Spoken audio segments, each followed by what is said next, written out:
Kepada semua orang yang dah berkahwin, aku nak cerita, nak tegur sikit. Kita ni kalau dah kahwin, cerita rumah tangga kita, janganlah cerita-cerita kat semua orang.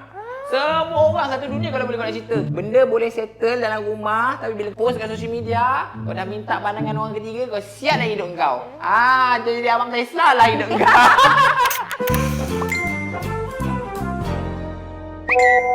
Untuk episod kali ini kita bawakan seseorang pempengaruh aplikasi TikTok yang viral, yang sentiasa berceloteh menggembirakan rakyat Malaysia ni. Kita bawakan anda Dodo Sentoso. Dodo Sentoso. Mesti korang tak tahu kan siapa? Inilah Dodo Sentoso. Dodo Sentoso.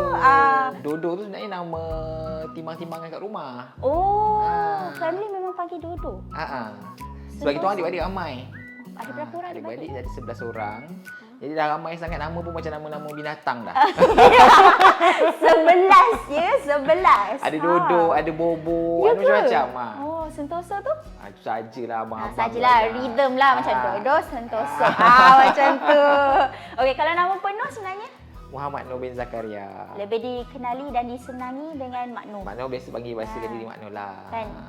Kalau dekat luar pun orang memang panggil Mak Noor lah kan? Kat mana-mana pun panggil Mak Noor. So hari ni family je boleh panggil Dodo. Dodo. Jangan pula korang nanti kat luar panggil Dodo. Jangan Dodo tu untuk family je. Family je boleh panggil Dodo.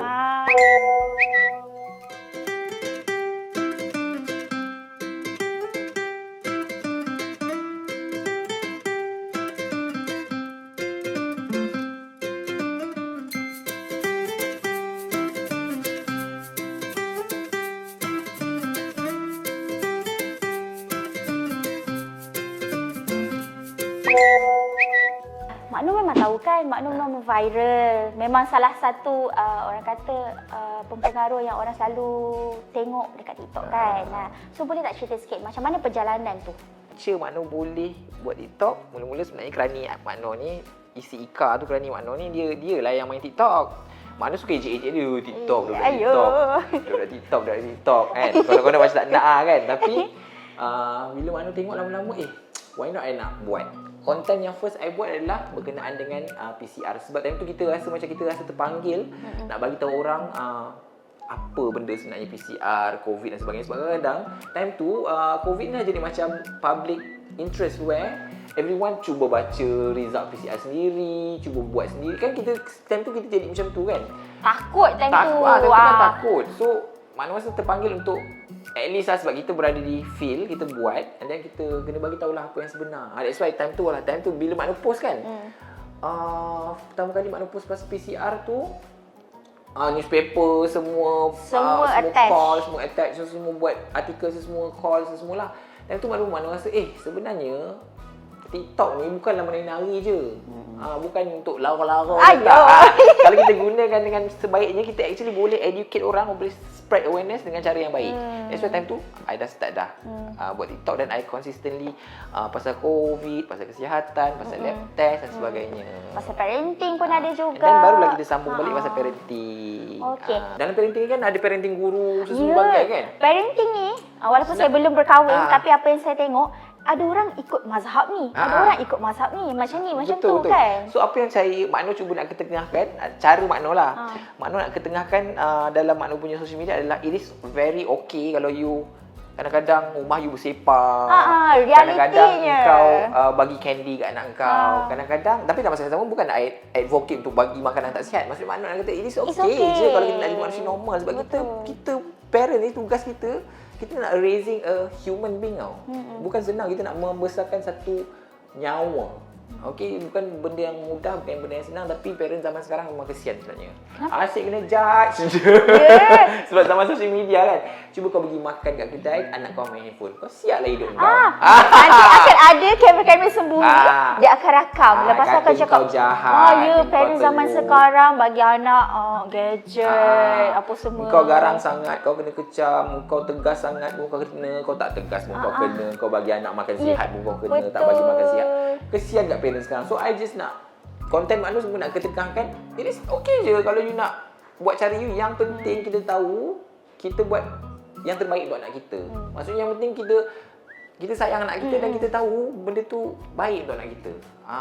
Menjadi seorang parents bukan senang. Walaupun saya belum berkahwin, tapi saya tahu nak jadi seorang parents tu susah. Sebab akan ada je sentiasa yang tak kena je. Ada je lah yang tak kena. Ada je yang tak kena. So, kepada ibu-ibu dan ayah-ayah di luar sana, it's okay, you do you. Kita lagi kenal anak kita macam mana. Betul tak? Saya tak kisah orang nak kata apa pun. Yang penting saya tahu apa yang saya buat untuk anak-anak saya dan saya tahu saya bukannya ada niat jahat. Okay. So, kita nak tahu juga sisi Mak Noh sebagai seorang ayah yang orang tak tahu. Aku nak korek sikit. Boleh tak cerita sikit macam mana? Saya ada ke orang tak tahu, semua aku tunjuk. Anak aku berak pun tunjuk. Tak lah, mungkin sisi orang tak tahu sebab mungkin orang rasa saya ni terlampau sporting lah kot kan. Orang nampak macam tu. Tapi sebenarnya antara saya dengan wife saya, anak-anak lagi takut saya. Ya ke? Anak-anak lagi takut Mak Noh lah berbanding Anis. Sebab Mak Noh dia macam ni tau, perasaan yang satu-satu perasaan yang kita rasa eksklusif kita tak boleh tunjuk selalu. Macam kalau you nak puji, tak boleh puji selalu. Kalau you nak marah, you tak boleh marah selalu. Nanti benda tu jadi macam makan nasi lah. Orang tak heran. Macam contoh kalau you nangis kan. Contohlah kalau you dengan power you, let's say. Kerja kau menangis je, touching, sentap. 5 tahun kau rasa dia heran ke kau nangis? Tak ada. Heran kau nangis lagi tak kisah dah, dah biasa. Tapi kalau kau jarang nangis, sekali kau nangis, dia mesti berpeluh. Berdebar. Betul, macam itulah maksudnya perasaan-perasaan yang eksklusif kita tak boleh selalu tunjukkan. Yang kalau kita rasa nak benda tu bermakna untuk anak. Contohlah benda-benda yang you macam particular kat dalam family kan. Kat rumah particular. Benda ni memang kena ikut cakap lady. Apa contoh dia? Contoh yang I selalu nampak adalah kita jarang parent lah, termasuk yang untuk diri saya juga. Kita jarang nak tekankan humanity ataupun added value yang ada dalam diri kita, iaitu empathy. Mak Noh dalam didikan anak-anak, I tak kisah apa you nak jadi. You pandai ke, you tak pandai ke, you sekolah ke, you ponting. So, I memang sporting gila. Tak kisah. Dan ni kau jadi orang yang ada empathy. I suka anak orang. I nak anak I jadi orang yang macam ni, big heart, betul tak? Maksudnya kan, contoh kalau dekat taman kan. Okey, contoh ada rakan sebaya main-main kan. Tapi ada satu budak kecil. Yang mungkin tak sama baya, yang nak join pun tak dapat. Okey.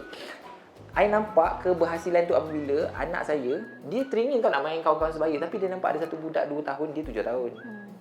Ada kat situ. Kalau dia main dengan kawan-kawan, budak tu tak ada kawan. Allah. Dia akan rela pergi dekat kawan-kawan tu. Ini cerita sebenar? Cerita sebenar.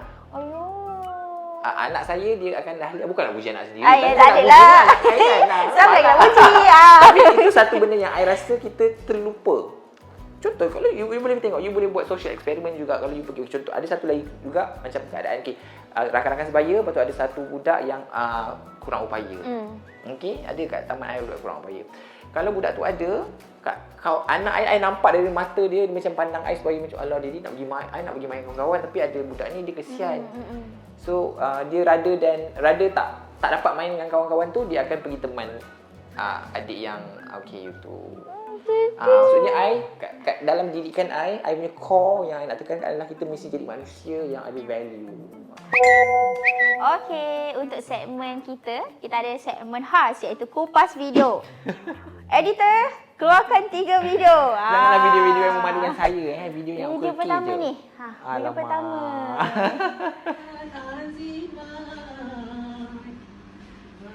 Yang ni dekat rumah lama kan?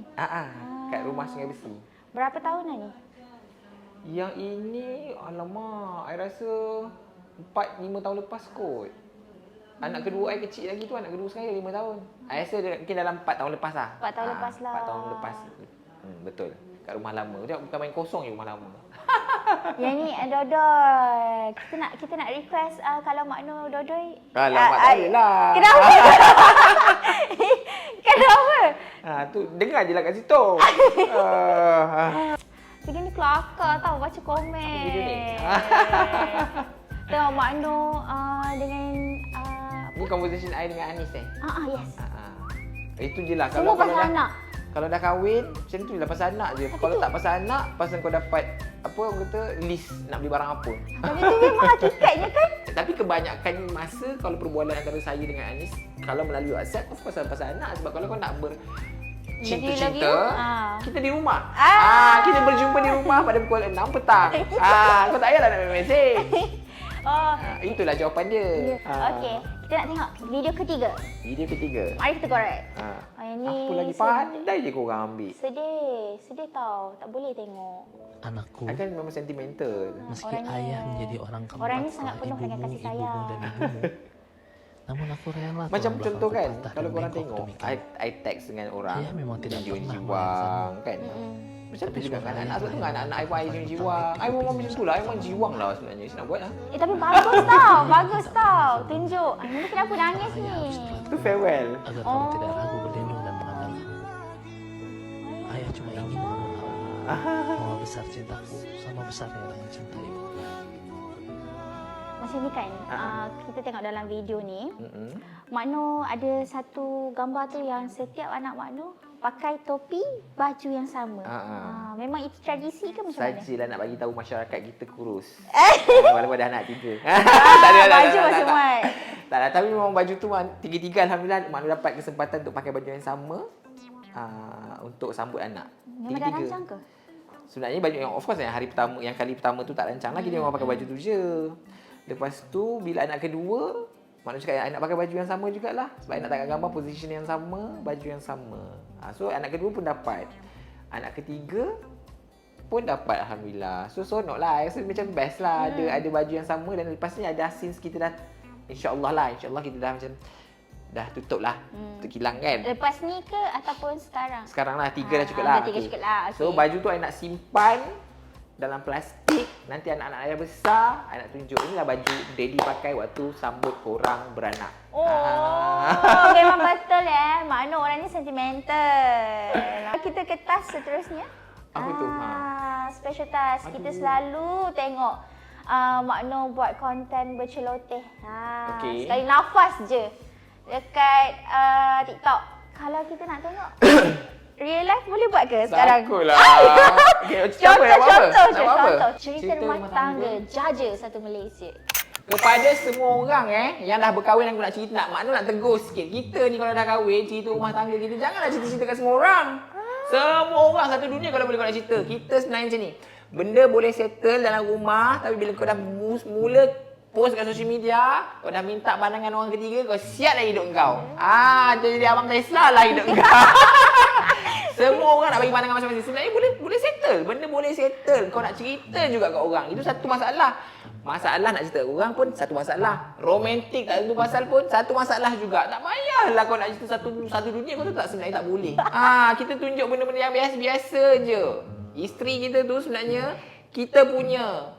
Sembuk nak tanya bini orang. Aku tunjuk conversation dengan jiran. Terkejut pula. Itu baru dengan jiran tau. Kalau dengan bini kau bayangkan. Kesimpulan dia, jangan kita jaja cerita kisah rumah tangga kita dekat orang. Apatah lagi kita nak kisahkan rumah tangga orang. Jaga je rumah tangga kita. Okay? Kami tak buat TikTok je, sekali sembuh depan-depan. Masuk. Ayuh. Ayuh. Tapi betul tu datang dari hati tau. Thank you Makno untuk hari ni. Thank you Makno juga sangat jemput memberi kita. macam-macam input kita dapat especially pasal parenting lah kan. Lepas tu have fun sangat bila bercakap dengan Makno ni depan-depan. Thank you so much kepada semua penonton untuk Parenting FYP untuk episod kali ini. Jangan lupa saksikan episod seterusnya bersama saya lagi untuk program Parenting FYP. Bye bye. Thank you jemput kita. Thank you Makno. Bye.